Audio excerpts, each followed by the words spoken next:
Assalamualaikum warahmatullahi wabarakatuh. Saya Kusrini dari Universitas Amikom Yogyakarta. Hari ini hadir kembali untuk membahas tentang database. Pada kesempatan ini saya akan diskusi tentang Entity Relationship Diagram. Ya, ini adalah salah satu teknik di dalam merancang database. Dalam merancangan database sebenarnya ada dua pendekatan. Kita bisa pendekatannya objek atau pendekatannya berbasis record atau data. Ya, kalau berbasis pendekatan objek, maka kita akan mencari objek-objek yang terlibat di dalam sistem, kemudian kita akan melihat hubungan antar objek tersebut, kemudian dari situ kita akan menerjemahkan menjadi tabel-tabel beserta relasinya. Pendekatan yang lain adalah dengan menggunakan record, di mana ini tidak melihat objek yang terlibat, tetapi kita akan melihat data apa yang terlibat di sana, ya data apa aja yang ada, kemudian dengan menerapkan sejumlah aturan-aturan sehingga nanti hasilnya adalah juga berupa database tabel-tabel beserta relasinya, gitu ya. Tapi hari ini kita akan diskusi dulu tentang ER diagram. Nanti di kesempatan lain kita akan coba bahas tentang bagaimana pendekatan record. Baik, kalau kita bicara tentang ER diagram, maka ada tiga hal yang harus kita ketahui. Yang pertama adalah yang disebut dengan entity, ya kita sebut dengan entity.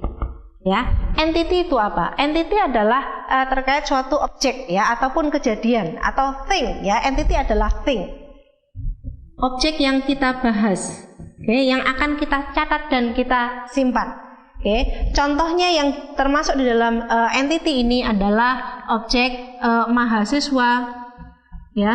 Kemudian kita punya mungkin dosen, ya, kita punya mata kuliah, ya, dan lain sebagainya. Kemudian yang berikutnya, yang kedua, kita punya yang namanya atribut, ya. Oh ya, kalau kita bicara entity, kita sebut entity, ini berarti kita bicara satu objek, ya. Kalau mahasiswa ini berarti satu mahasiswa. Lalu kumpulan dari mahasiswa ini sering juga kita sebut sebagai entity set, ya. Entity set berarti adalah objek-objek yang memiliki karakteristik serupa. Ini kita sebut entity set. Hanya untuk menyebut entity set ini terlalu panjang, sehingga nanti dalam sesi ini untuk entity set ini akan saya sebut sebagai entity saja. Lalu atribut, ya. Atribut ini apa? Atribut atau kita sebut juga dengan property atau hal-hal yang mencirikan dari suatu objek, yang membedakan objek satu dengan yang lainnya, ya. Yang termasuk atribut, misalnya kalau saya bicara terkait dengan mahasiswa, atributnya adalah bisa berupa nomor pokok mahasiswa, bisa berupa namanya, bisa berupa alamat, dan lain sebagainya, ya. Kemudian yang berikutnya ada yang disebut dengan relasi, ya. Relasi ini adalah menceritakan hubungan antara entity dengan entity, objek dengan objek, ya. Kumpulan dari mahasiswa dengan kumpulan dosen itu hubungannya apa? Itu kita sebut sebagai relasi. Kalau kita bicara satu objek berhubungan dengan satu objek yang lain, maka cukup disebut relasi saja atau relationship. Kemudian kalau kumpulan dari relasi-relasi, mahasiswa-mahasiswa berhubungan dengan dosen-dosen dan sebagainya, maka itu kita sebut dengan relationship set, ya, himpunan dari relasi. Hanya nanti di dalam sesi ini kembali relationship set itu akan saya sebut sebagai relasi saja untuk memudahkan penyebutan. Kemudian kita akan punya simbol yang bisa digunakan di dalam entity ini. Yang pertama, entity ini adalah kita simbolkan dalam persegi panjang, ya. Kemudian nanti nama entity-nya itu bisa kita tuliskan di dalamnya. Misalnya tadi kita punya mahasiswa, itu berarti ditulis di sini mahasiswa, begitu ya. Kemudian untuk atribut ini bisa kita lambangkan dengan bentuk elips. Tadi mahasiswa punya nomor pokok mahasiswa, bisa kita tuliskan seperti ini. Kemudian mahasiswa punya nama, kita tuliskan seperti ini, dan lain sebagainya. Kemudian kalau kita punya entity yang lain, ya, kita punya entity yang lain itu misalnya saya punya entity jurusan, ya. Jurusan dengan atributnya adalah kode jurusan, kemudian nama jurusan, ya, mungkin jenjang studinya, dan lain sebagainya.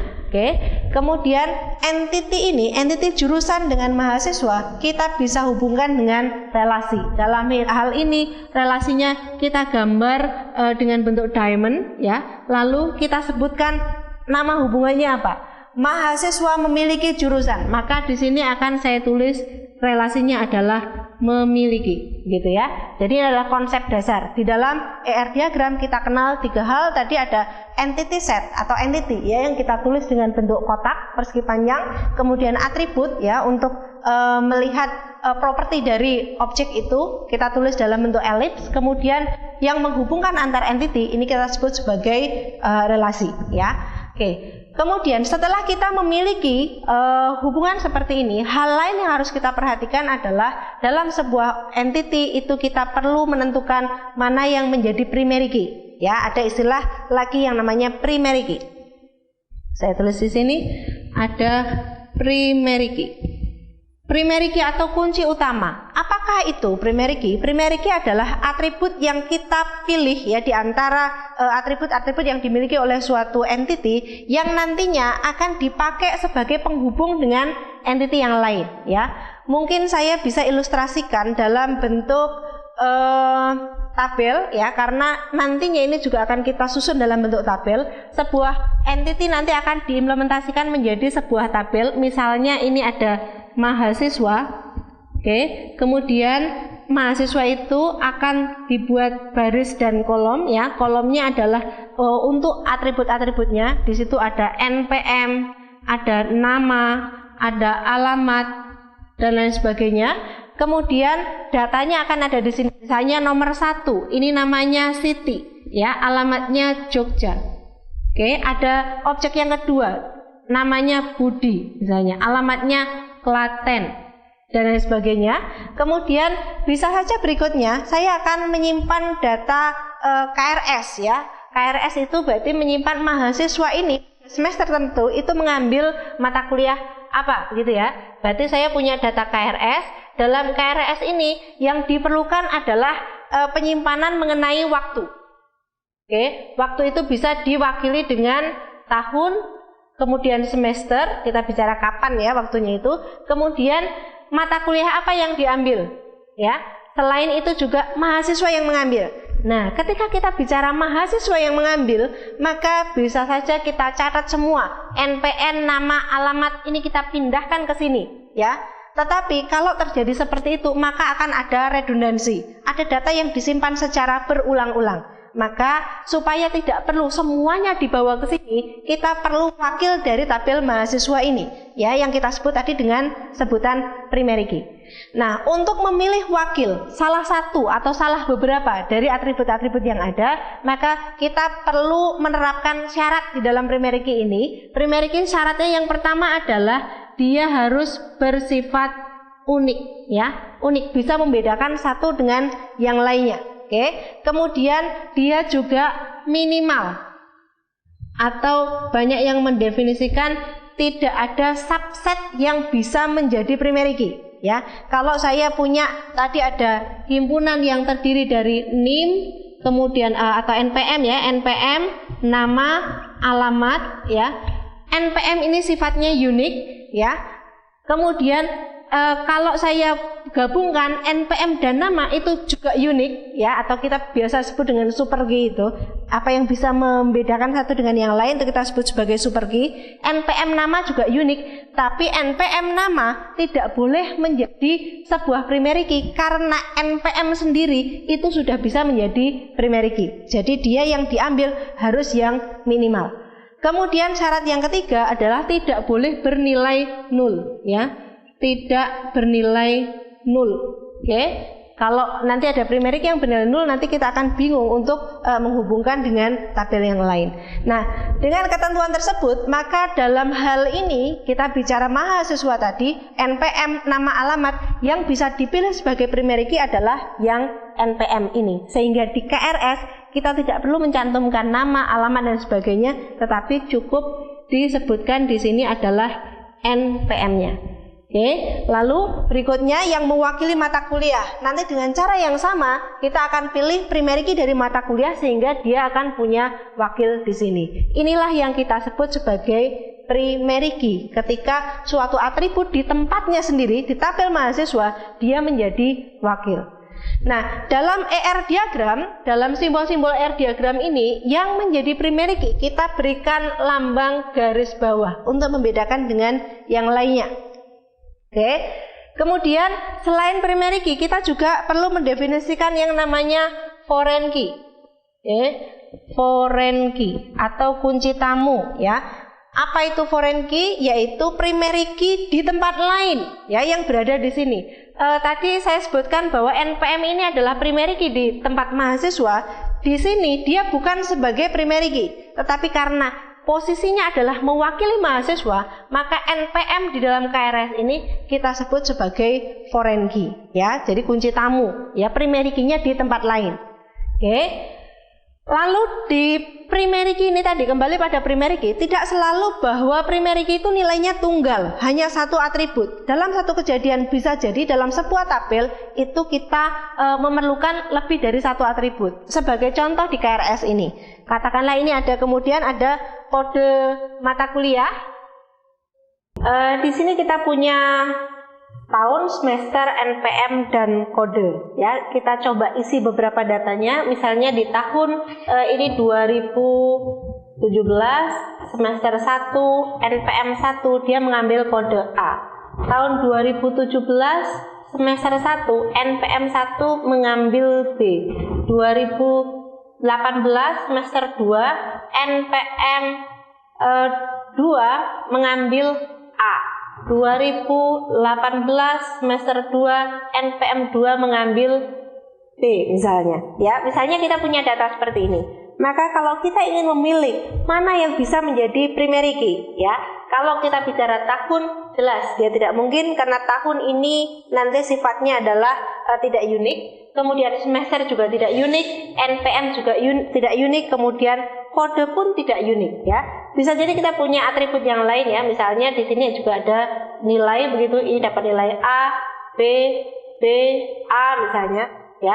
Nilai juga tidak unik ya. Sehingga dalam keadaan seperti ini untuk memilih primary key, jika nantinya KRS akan direlasikan dengan yang lain, maka primary key-nya adalah dipikirkan gabungan dari beberapa atribut sekaligus ya. Dalam hal ini berarti ada tahun, semester, NPM, kode yang bercerita pada tahun tertentu seorang mahasiswa mengambil mata kuliah apa, karena nggak mungkin dalam satu semester dia akan mengambil mata kuliah yang sama. Sehingga dalam keadaan seperti ini primary key-nya terdiri dari 4 atribut, yaitu tahun, semester, NPM, dan kode ya. Jadi saya ingin menegaskan bahwa primary key tidak selalu nilainya satu atribut. Dalam hal primary key yang terdiri lebih dari satu atribut, maka primary key tersebut diberi nama, diistilahkan dengan composite key ya. Jadi primary key ini bisa berupa composite key ya, primary key yang terdiri lebih dari satu atribut. Oke, baik. Sampai saat ini berarti kita sudah dapat konsep, tadi ada entity, ada atribut, kita punya relasi ya. Bagaimana kita memilih primary key? Kalau seperti jurusan ini berarti primary key-nya adalah kode ya. Bagaimana primary key ini tadi berada di dalam tabel lain, kita sebut sebagai foreign key begitu ya. Nah, kalau kita kembali ke dalam ER diagram kita tadi ya, kalau primary key tadi jelas mahasiswa adalah NPM, jurusan adalah kode, berikutnya foreign key itu letaknya ada di mana ya? Foreign key itu letaknya ada di dalam relasi ini. Jadi sebuah relasi itu juga memiliki atribut minimal adalah primary key dari yang dihubungkan, yaitu dari jurusan dan dari mahasiswa ya. Ini berarti di sini ada kode, kemudian di sini ada NPM ya. Berarti ini foreign key, ini foreign key ya. Oke. Seperti itu. Ini dalam penentuan foreign key. Kemudian di dalam relasi ini juga boleh ada atribut-atribut lain yang ditambahkan sebagai keterangan. Baik, kita sudah sampai dengan penentuan primary key, foreign key. Langkah berikutnya di dalam ER diagram adalah penentuan derajat kardinalitas. Apa yang dimaksud dengan derajat kardinalitas? Tadi kita bicara relasi. Seorang mahasiswa bisa berhubungan dengan dosen, seorang mahasiswa berhubungan dengan mata kuliah dan sebagainya. Saya akan memberikan contoh di sini. Misalnya saya punya jurusan ini dengan mahasiswa. Tadi memiliki, bagaimana hubungannya ya? Nah, hubungan ini bisa dibentuk macam-macam ya. Ada yang namanya one to many One to many itu berarti ini ada satu entity, kemudian ini ada relasi, kemudian di sini ada entity lain, maka relasi entity A dengan entity B, entity A misalnya ini saya beri nama ini B, A ini bisa memiliki banyak, ya, satu A ini bisa memiliki banyak hubungan dengan B, kemudian satu B hanya berelasi dengan satu yang ada di A, ya. Misalnya ini adalah jurusan dengan mahasiswa tadi. Jurusan ini misalnya kalau di Amikom itu ada S2 Teknik Informatika, ada S1 Teknik Informatika, ada S1 Sistem Informasi, ada D3 Manajemen Informatika dan sebagainya. Kemudian mahasiswa ini tadi ada NIM 1, NIM 2, NIM 3, NIM 4, NIM 5 dan seterusnya. Maka bagaimana mereka berhubungan? Satu orang mahasiswa ini pasti terdaftar di satu jurusan, ya. Berarti NIM 1 ini misalnya dia terdaftar di S2 TI, NIM 2 dia terdaftar di S1 TI, lalu 4 ini akan terdaftar juga di S1 TI misalnya, ya. Lalu NIM 5 ini terdaftar di D3 MI misalnya. Dalam hal ini kita sebut hubungannya adalah one to many, karena satu jurusan itu bisa dihubungkan dengan banyak mahasiswa, tetapi satu mahasiswa hanya bisa dihubungkan dengan satu jurusan, ya. Maka dilambangkan seperti ini, one to many. Kemudian hubungan yang lain, ya, selain one to many, bisa juga hubungannya adalah many to many, ya, many to many. Kalau many to many, kalau ini ada A, ini ada B, berarti satu entity A bisa berelasi dengan banyak entity di B, kemudian satu entity B ini juga bisa punya banyak relasi dengan, ya. Misalnya saya contohkan mahasiswa ini tadi adalah mahasiswa, sekarang tidak lagi dengan jurusan tetapi dengan mata kuliah misalnya. Di sini ada mata kuliah.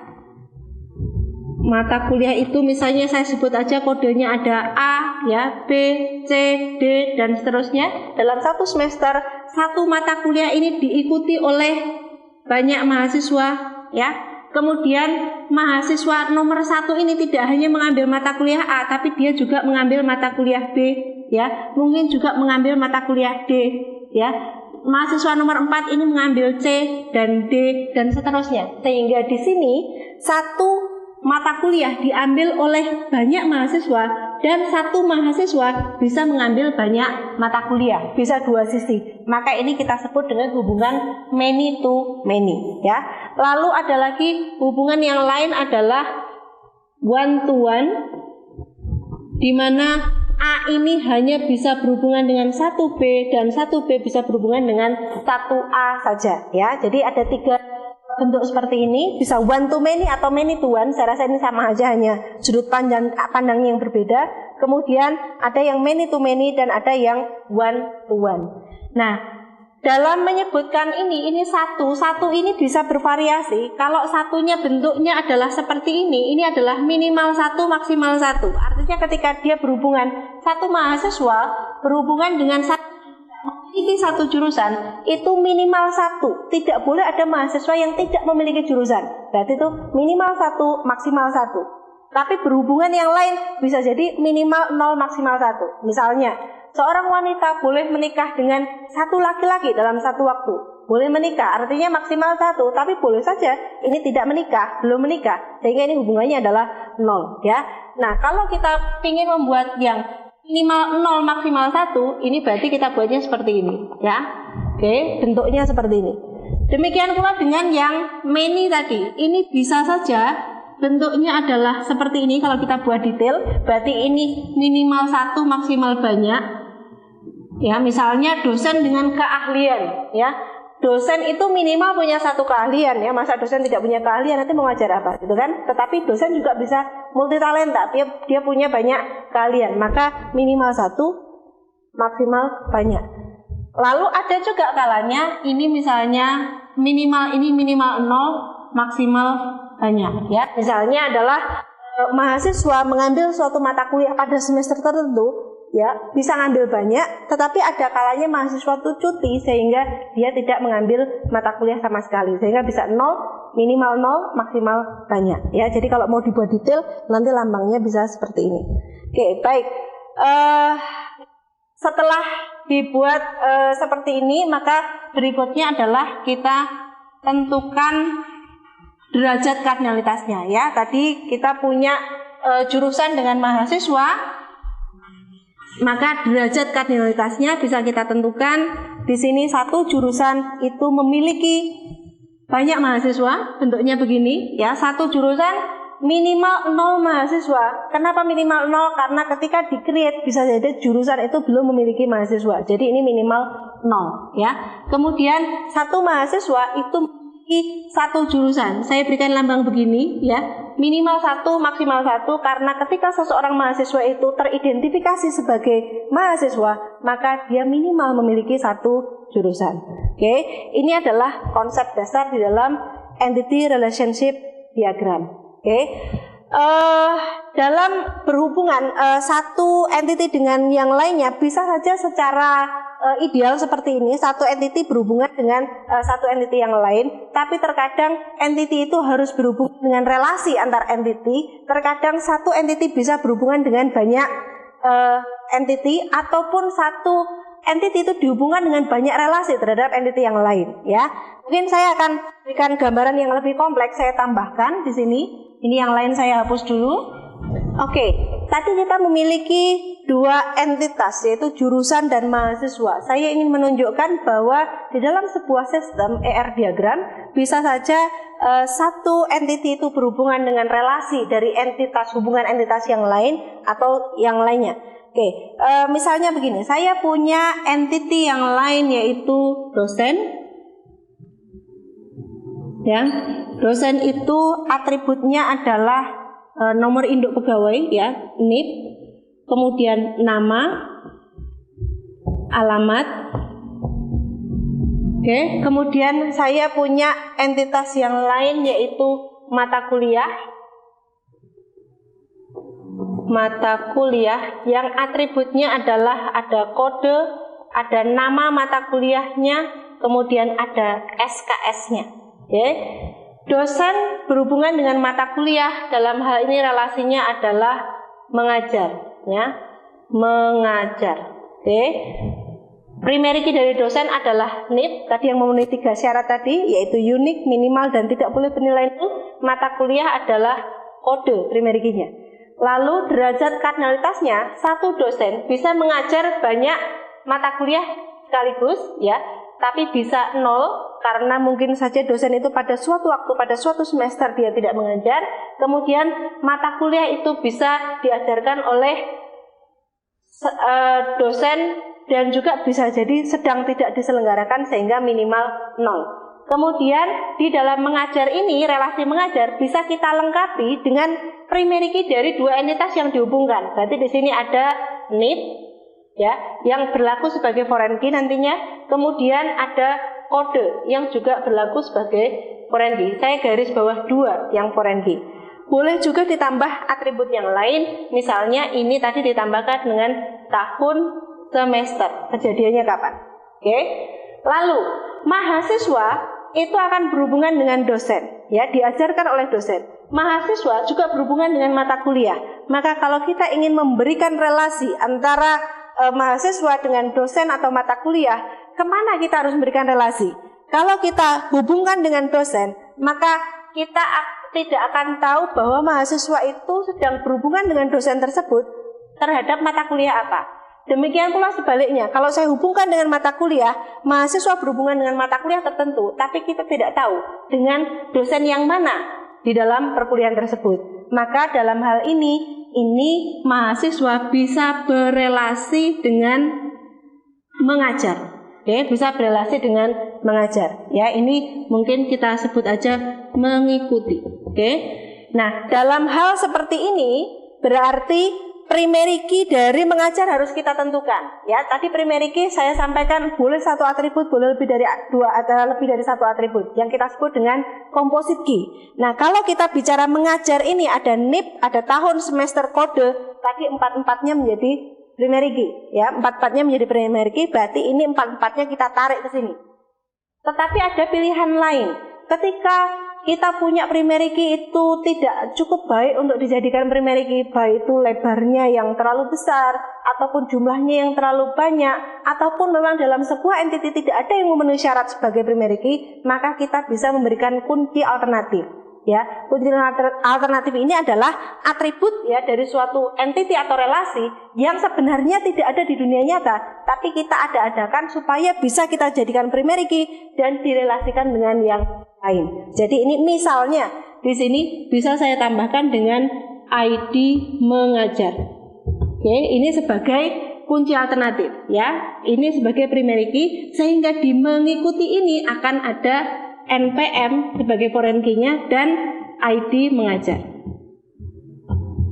Oke, ini foreign key ya.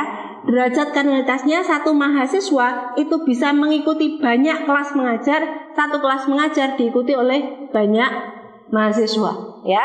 Oke. Kemudian saya contohkan yang lain.